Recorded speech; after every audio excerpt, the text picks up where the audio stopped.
Good morning, children. Now, this assembly is a little bit different because normally I do them on a weekday, and I know you'll be watching this on a weekday. This is your Monday assembly, but today is actually Sunday morning, and it's time for me to sit in one of my comfy chairs, have a little peace and quiet, and have a little think as well. And it got me thinking about something very important this week about how wonderfully you are all doing, how many things you are achieving in your home learning, if you're at school on a key workplace, and all the wonderful things the teachers are doing too. But I also know that we don't, all of us, always feel like we're going to do a brilliant job. And that's absolutely normal. We all feel like that sometimes. And I bet when you think about the last week and everything you've been asked to do, you felt like that as well. You've looked at some work and you thought, I can't actually do that. Or you've been asked to do a job and you don't know how to do it well.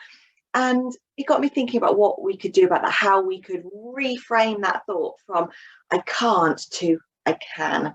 And of course, there's a perfect book for it. So my book this week is The Koala Who Could. And it's a perfect book for a Monday morning and thinking about the week ahead.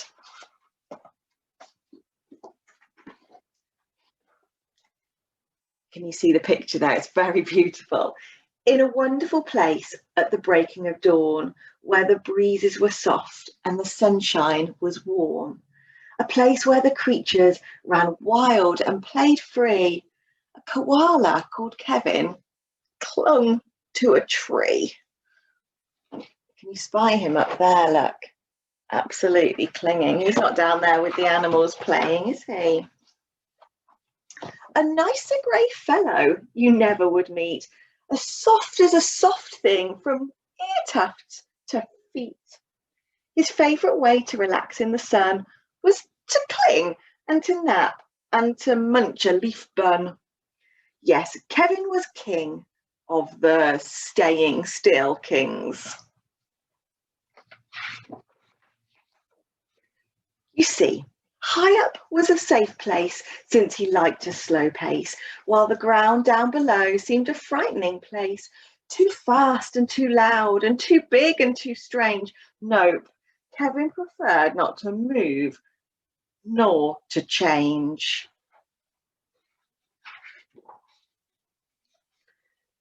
So he clung to his tree, as he knew how to do, and was never too keen to try anything new. So when Wombat stopped by and shouted one day, "Hey, Kevin, why don't you come down here and play?" I think, he replied, I should stay on my plant. I'm busy right now. No, I'm sorry, I can't. Look at the worry on his face.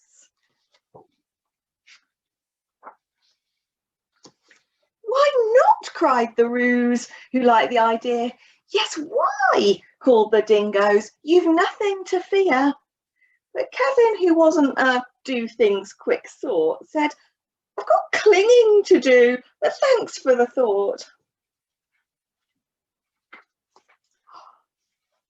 It's turned to night time, and as Kevin sat watching them chatter and share, a part of him wished that he could join in down there. But he knew he'd miss home in the dark and the late, and the whole thing was risky. Adventure could wait. Whatever the invite, he'd always say no. Oh dear, it seemed Kevin just couldn't let go.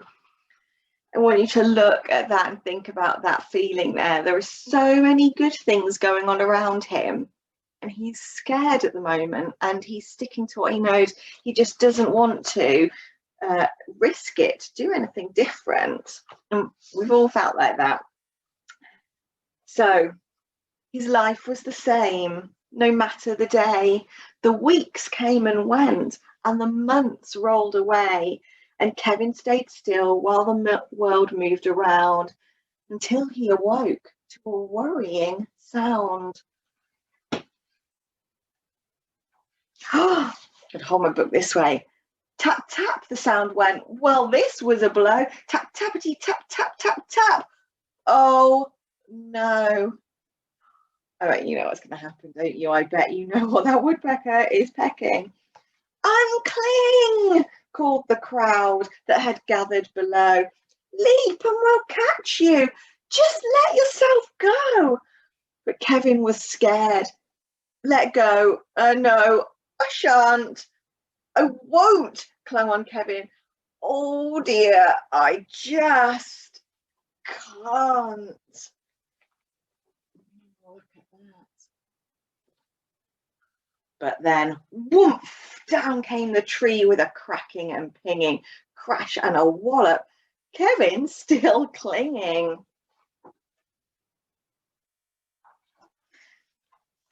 Kevin, he carefully opened one eye and looked at the love staring down from the sky. Then one claw by one claw, he slowly unclung. He felt springy and light and happy and young. The worst he could think of had just come to pass, and he was just fine. Why, he felt first class.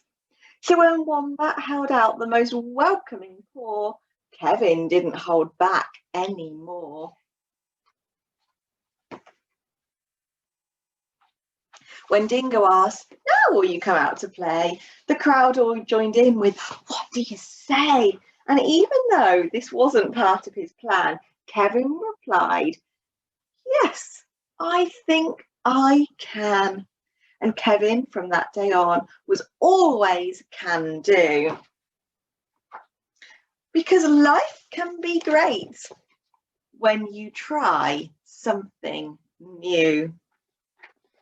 So this book, I could just talk about it with you forever, about feeling nervous and doing it anyway, all sorts of things about the value of friends. Think about all those things, maybe chat with your parents about them. But the one thing I want you to take away from the story today, Kevin thought he couldn't do that. He thought the ground was too scary. He thought he wanted to stick with what he knew, even though it wasn't very much fun clinging in the tree. And the point about Kevin is that he was the koala who could. He could do more than he ever thought. And one of our Chawson values is being aspirational, and that's about hoping for the best. And part of that is about having self-belief, knowing that if you try, you will probably achieve more than you ever imagined. And you can all do that. I have seen what happens when you listen to your grown-ups, when you concentrate and learn. I've seen what you can do when you put your mind to being kind and clever children. And so this week, the key message is you are the Chawson children who can. So when you think you've done as much as you can possibly do with your writing and made it as good as it can be, I bet you can make it even better. When you think you've had enough of your brother and sister this week and you run out of patience, you will be the Chawson child that can. You can always make a good choice. You can always achieve to the very best of your abilities. And the wonderful thing about being the Chawson child or member of staff or parent that can is that it doesn't matter whether you are bouncing round kangaroo from the story, feeling absolutely fine all the time. Look at them. Nothing to fear, the kangaroo said. You might be a kangaroo sort of person that can do things without a second thought, full of confidence. And how wonderful, and what on earth will you achieve when you try to do even better and be the Chawson child who can? Or you might be a little bit more like Kevin, who feels nervous and doesn't want to risk those things. And imagine what you can achieve. So we don't compare ourselves to others, we compare ourselves to what we were before. So that's your mission. You know it. Are you the Chawson children who can? Try and do something that you've never done before, because you can always do better than you ever imagine.